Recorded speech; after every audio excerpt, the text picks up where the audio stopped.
개쏘네 프로야구 투나. 안녕하십니까, 캐스터입니다. 어서 들어오십시오. 사실 그저께 영상은 좀 이제 부정적인 면들을 많이 부각을 했다면, 오늘은 그래도 좀 긍정적인 부분을 얘기를 좀 하고, 여전히 지적할 건 좀 지적하고, 그렇게 좀 하도록 하겠습니다. 먼저 사실 저는 안현민 선수가 이렇게 잘할 거라고는 사실 생각을 못했습니다. 그런데 앞으로 본선에 가면 어떻게 될지 모르겠지만, 일단 이번 평가전을 통해서 확실하게 우리나라의 새로운 거포, 새로운 무기, 엄청난 파워히터가 존재한다라는 걸 각인시키는 데는 최고의 퍼포먼스를 보여줬습니다. 심지어 어제 안현민 선수는 통증을 가지고 있는 상태에서 홈런을 뽑아버리면서 이틀 연속 도쿄돔을 진짜 조용하게 만들어버리는, 그리고 또 그 홈런이 무슨 이렇게 뿅 이런 게 아니라 빵! 그러니까 맞자마자 넘어가는 그러한 비거리, 파워, 그 다음에 이 타구 속도를 보여줬기 때문에 정말 속이 시원했습니다. 그리고 다리가 불편한데도 그래도 끝까지 참으면서 이 하이파이브 할 거 다 하고 베이스 러닝 하는 거 보면서 진짜 죽으라는 법 없구나 우리나라가. 너무 속 시원한 홈런이었습니다. 그리고 사실 요거 이제 조금 다른 얘기인데, 김주원 선수가 정말 극적인 동점 홈런을 때렸잖아요. 투아웃 이후에. 근데 그 동점 홈런 이후에 이 김주원 선수가 사실은 눈물을 펑펑 흘렸다고. 근데 알고 봤더니 외할아버님이 이제 돌아가셨는데, 그걸 이제 아무한테도 얘기를 안 하고 그냥 게임을 뛴 거죠. 근데 이제 홈런 치고 나니까 그러한 이제 그 외할아버지의 부고가 가슴을 이제 아프게 한 거죠, 본인한테. 그래서 일본 팬들도 그러한 사연을 듣고 너무 감동적이다라고 하면서 같이 이제 슬픔을 느꼈다라는 기사들이 있던데, 이 친구가 어제 그 동점 홈런 때린 게 저는 사실은 뭐 그 경기가 비겨서 좋은 것도 있었어요. 당연히 비겨서 좋은 게 있죠. 근데 일단은 우리나라가 적어도 니들한테, 투수는 솔직하게 말하면 택도 없지만 파워면에서는 뒤지지 않아. 그리고 한국 야구 죽지는 않았어 라고 선언하는 것 같은 그런 안현민 선수의 어제 홈런과 김주원 선수의 홈런이 아니었나. 그냥 한마디로 체면 구기지 않고, 그래도 마지막 경기는 쪽팔리지 않게 그래도 뭔가 꿈틀하는 모습을 보여준 속 시원한 홈런이었음은 절대 부인할 수 없는. 그리고 이 친구들이 어린 친구들이기 때문에 이번 대표팀과의 평가전을 반면교사 삼아서 더 발전시킬 수 있는, 그리고 더 발전해야 되는, 그리고 숙제가 뭐였는지 진짜 뼈저리게 느끼고 반성도 하고 또 공부도 되는 그런 평가전이 됐을 겁니다. 그러니까 정리하면, 우리가 직시할 건 직시하고 자신감 얻을 건 자신감 얻고 해야지. 그러니까 되게 어려운 부분이에요. 하지만 안현민 선수와 김주원 선수의 어제 그 따라가는 홈런, 동점을 만드는 홈런, 이런 임팩트 있는 장타는 굉장히 인상적이었고 아주 긍정적인 시그널이었다. 자, 그 다음 이제 조금 냉정한 얘기를 좀 해봅시다. 제가 이제 1차전 영상에서도 피를 토하면서 정말 울분을 토하면서 얘기했는데, 어제 오승환 해설이 그런 얘기를 했어요. 박영현 선수가 패스트볼이 145, 143 나오는데 2이닝을 무실점으로 막았습니다. 근데 그 박영현 선수의 2이닝 무실점이 우리한테는 큰 동기부여가 된 것 같아요, 분위기상. 근데 어제 나왔던 선발 투수까지 포함해서 박영현 선수의 구속이 가장 떨어졌습니다. 근데 가장 안정적이었습니다. 혹시 제 야구 방송을 오랫동안 보신 분들 제 지론을 기억하시는지 모르겠습니다. 투수는 제발 줘 맞더라도 스트라이크 던져라. 왜? 때린다고 해서 다 안타 아니지 않느냐? 때린다고 다 홈런 아니지 않느냐? 어제 오승환 해설이 계속 그 얘기하죠. 구속이 빠르다고 그게 전부가 아니다. 상대가 때린다고 다 안타 아니다. 박영현 봐라. 그런데 젊은 투수들이, 우리나라의 젊은 불펜들이 150 넘는다고 마치 모든 게 다 만들어진 것처럼 막 들떠갖고 가서 요번에 다 투입했는데 족족 다 작살나잖아요. 왜? 걔네들한테 150은 이제 어쩌면 평균 구속이에요. 그러면 생각을 해보십시오. 평균 구속을 매일 보다시피 하는 평균 구속을 던지는 투수들이 눈에 훤히 보이는 볼을 던져요. 그러면 얼마나 골라내는 게 용이하겠습니까? 걔네 리그에선 150이 수두룩백백인데. 그래서 제가 그런 말씀을 드렸던 거죠. 이제 국제대회에서 150은 어쩌면 아주 스탠다드의 구속일 수 있다. 그걸로 우리가 모든 게 다 된 것처럼 마치 생각을 하면 큰일 난다라는 걸 이번 평가전에서 역설적으로 느꼈을 겁니다. 그리고 오히려 그럼 박영현은 150이 안 됐는데 왜 막았지? 그걸 한번 생각을 해보자는 거죠. 예전에는 우리가 150을 평균으로 만들기 위해서 그렇게 노력했고 부러워했는데 이제 그게 얼추 됐어요. 물론 불펜이지만 얼추 됐는데 이게 된 게 아닌데? 왜? 이게 150만 끌어올린다고 되는 문제가 아니구나. 스트라이크가 안 들어가니까 아무 의미가 없구나. 솔직히 한일전을 하면서 역대적으로 이번 평가전처럼 계속 볼넷이 반복되면서 심지어 어제는 볼넷으로 밀어내기를 석점인가 줬죠. 이틀 동안 볼넷을 이틀 연속 10개 이상씩 준다라는 건 국가대표 경기에선 나오면 안 돼요. 솔직히 더 크게 말씀드리면 국가대표 경기에서 이틀 연속 볼넷이 10개씩 이상 나왔다라는 건 그걸 뭐라고 하냐 하면 미안하지만 수준차라고 하는 겁니다. 왜? 야구는 투수 노름이니까. 그래서 이번 평가전은 숙제를 많이 남긴 평가전일 겁니다.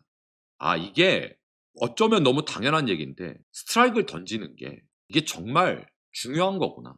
자, 이번에 유지영 감독님이 처음으로 대표팀에서 코치 생활을 오래 하셨지만 많이 느끼셨을 것 같아요. 좋은 경험을 했을 거라고 생각을 합니다. 예를 들면 저는 유지영 감독님이 뭐든지 처음은 어렵잖아요.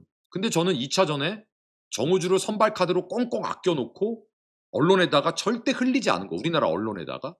그리고 정우주를 2차전 선발로 픽했다는 거, 전 이것도 높게 평가할 만한 부분 중에 하나라고 생각합니다. 우리 그 누구도 예상 못했잖아요. 정우주가 2차전에 선발 나올 거라는 거. 근데 나와서 물론 잠깐 어려움을 겪기도 했지만 저 어린 친구가 너무 씩씩하게 포커페이스를 해갖고 너무 잘 던졌잖아요. 일본 팬들도 벌써 정우주 난리라고. 전 너무 자랑스럽던데요. 올 2월 달에 고등학교 졸업한 애가 내노라 하는 선배들 제치고 한일전 선발 투수로 나가갖고 2차전으로 저렇게 던져준다? 너무 기특하던데요, 전. 물론 한 가지.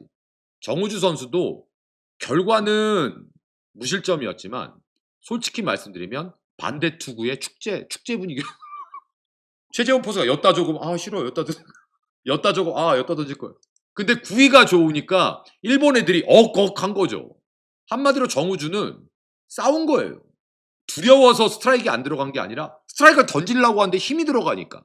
근데 그게 절대 쉬운 게 아니에요. 저 어린 친구가. 저는 그래서 정우주의 선발 등판 너무 멋있었고 또 그걸 결정한 유지영 감독님의 결정도 저는 리스펙이다. 근데 이제 한간에 그런 얘기들도 있었어요. 왜 불펜 투수 운영을 저렇게 하지라고. 그럴 수 있어. 보시는 분들마다 충분히 그렇게 느낄 수 있어. 나는 그걸 3년을 봤어, 얘들아. LG에서 이놈들아 3년 동안 그랬어. 이놈들이 그냥. 근데 또 말씀드리면 그건 투수들도 반성해야 돼요. 제가 유지영 감독님을 옹호하는 게 아니라 투수들도 반성해야 돼요.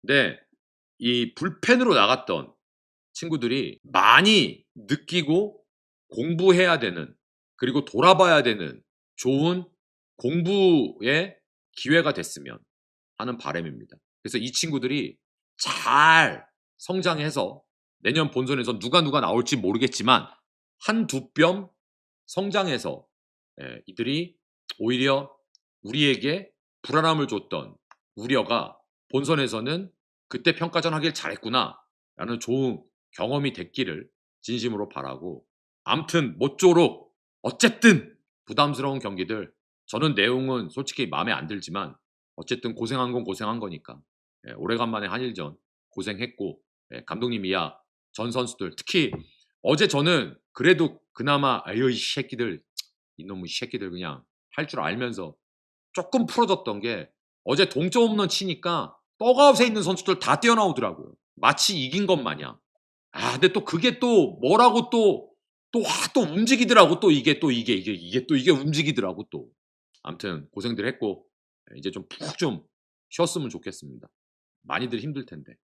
여기까지 하고 자 그다음 이승엽 전 감독이 요미우리의 정식 타격 코치 제안을 받았는데 수락을 했다고 이제 기사가 떴습니다. 워낙 이제 지금 요미우리의 아베 감독하고 이승엽 감독은 그 선수 시절을 요미우리에서 같이 보냈잖아요.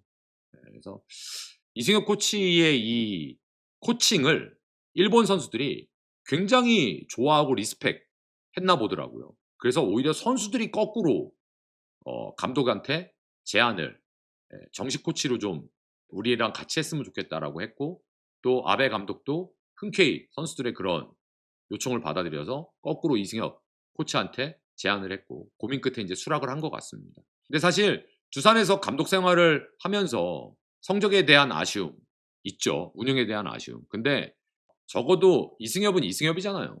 그 일본의 콧대 높은 일본 야구의 심장, 일본 야구의 전부라고 할 수 있는 요미우리의 4번 타자 역할을 맡겼었으니까.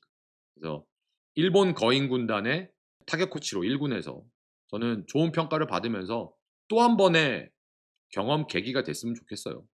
어쨌든 우리나라 야구의 상징 중에 한 명이었으니까 한 명이고 그래서 이제는 또 두산의 이승엽이 아니라 다시 또 대한민국의 이승엽이 된 거예요. 어쨌든 그래서 요미우리 일본 야구의 자존심 요미우리에서 멋진 코치 생활 잘했으면 좋겠고 축하합니다. 저는 본인이 가지고 있는 능력을 잘 발휘하고 좋은 방향으로 이끌었으면 좋겠습니다.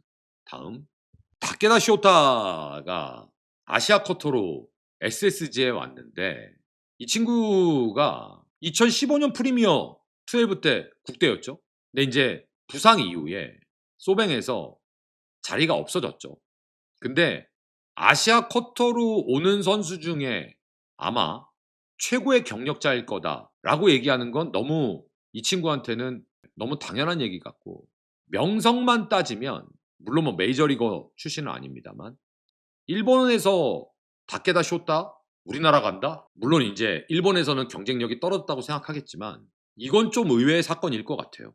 근데 저는 이 친구가 얼마나 대단한지 그건 이제 여러분들이 아실 거고 저는 일본 친구들이 가지고 있는 이러한 면들을 굉장히 존중합니다.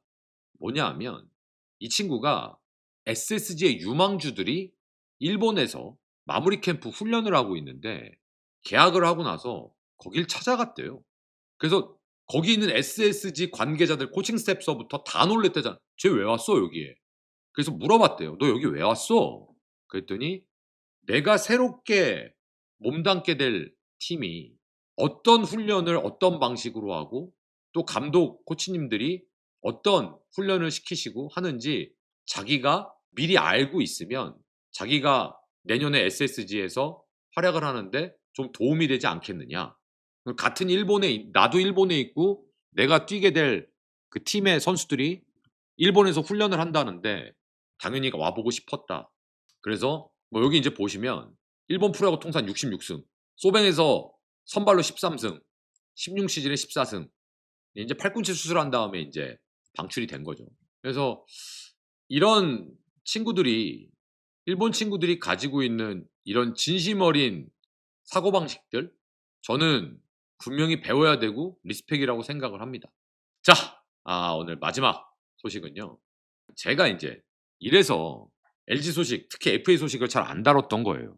김현수 선수가 이런 표현은 좀 그렇습니다만 왜 내가 하지도 않은 얘기가 마치 사실처럼 이렇게 말이 와전 혹은 잘못 전달되는지 모르겠고 답답해서 잠도 제대로 못 잤다라는 기사가 오늘 올라왔습니다. 근데 이건 찌라시 기사라고 하기에는 차명석 단장의 실수예요. 인정할 거 인정해야죠. 모 유튜브에 나와서 마치 김현수가 옵션이 메이드가 안 됐는데 메이드 된 걸로 해달라. 계약 조건 바꾸자. 시즌 도중에. 그런 식의 얘기를 했다고 얘기를 했잖아요.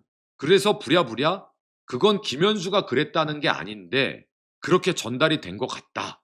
라고 또 얘기를 하고 있습니다. 그리고 김현수의 에이전트 측은 절대 그런 적이 없다 우리는. 근데 차명석 단장이 나는 김현수를 지칭했던 게 아닌데 라면서 또 입장을 표명했더라고요. 근데 전 참 안타까워요.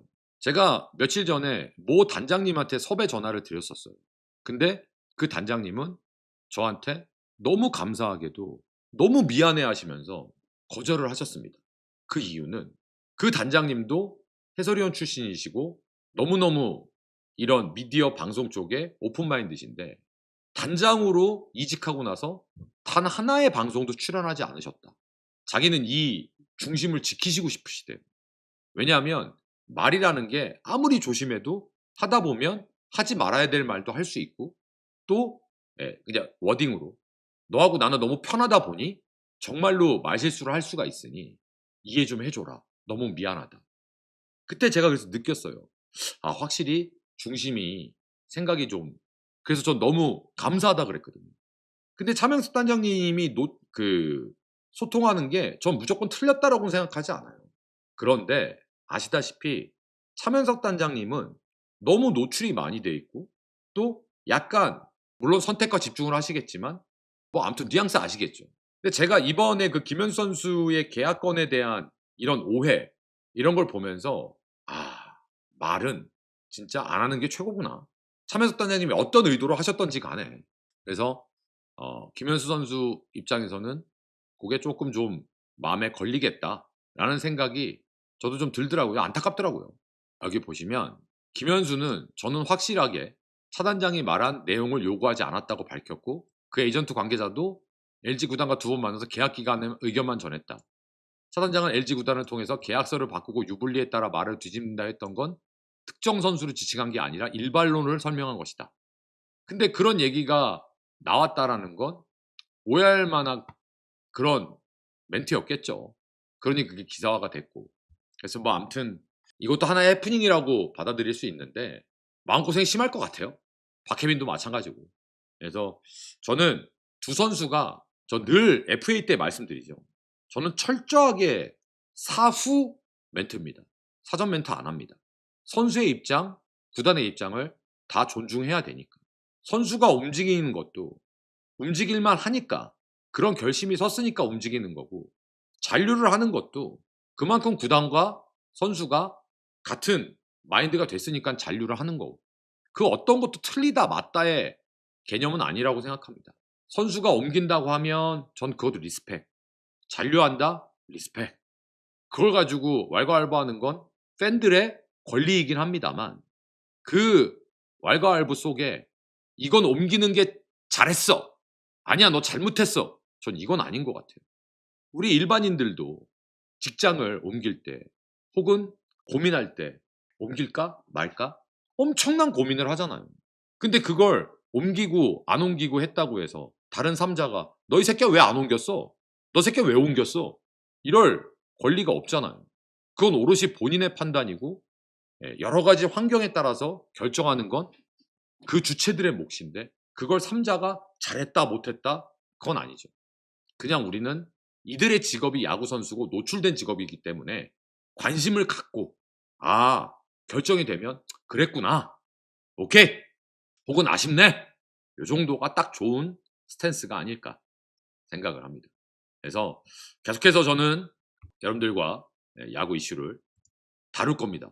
그리고 이번 한일전 오래간만에 저도 2차전 약간 피 끓면서 함께 했다. 그리고 우리 그 유튜브 시청자 여러분들 덕분에 마이크를 이렇게 좋은 걸 구비를 해서 니들 입맛에 맞춰드렸다 라는 소식까지 오늘 함께 했습니다.